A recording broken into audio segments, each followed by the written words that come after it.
Dating sa online lang nagtitinda, ngayon ay may sariling pwesto na at napatikim sa mga tao ang sarap ng fried chicken nila dito sa may 1121 Labor Street, Pandacan, Manila. Halagang 99 pesos, may 1 piece flavor fried chicken ka na may kasamang isang rice. Meron din silang 6 pieces of flavor fried chicken sa halagang 185 pesos. At meron din silang carbonara sa halagang 99 pesos. Dito lang yan sa Buffalo Soldier. Nila lang. Tikman na natin to. Ganito kalaki yung fried chicken nila rito. Yay! Flavor chicken yan, ha. Then, kung gusto nyo i-only rice to, plus 30 pesos lang kayo. Tingnan natin.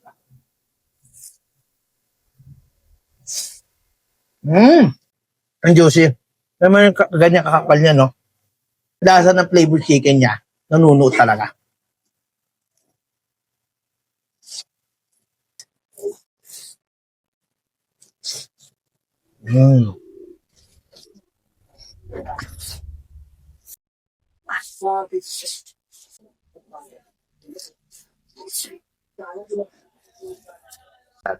Grabe naman to. Sulit na sulit. At ito yung 6-piece chicken nila rito. Homemade yan, ha, yung mga sauce na ginamit. Tapos yung mga dip nila, homemade din. At 50 pesos na kayo kung gusto nyo. Try natin to. Eh.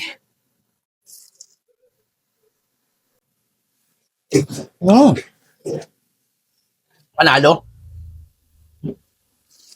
Ang gulong ito. Crispy. Juicy and judge. At napakalambot. Rinuli natin. Cheese.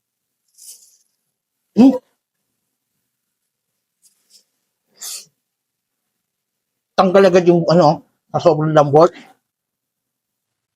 Napaka-crispy din.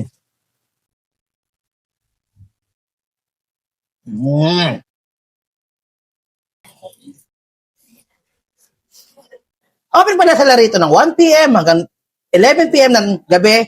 Lunes hanggang Linggo. Then may mga ino-offer din pala silang pasta katulad dito. And kung gusto nyo ng drink, 60 pesos, 1 liter yan, ha. Kung gusto nyo pong magpa-deliver sa online, chat nyo lang po sa page sila. Nandyan lang po sa baba. Ngayon yun naman yung far. Bango. Sarap ng pagkakrimo niya. Hindi siya maasim. Hindi katulad ng ibang mga natitikmang itong pasta.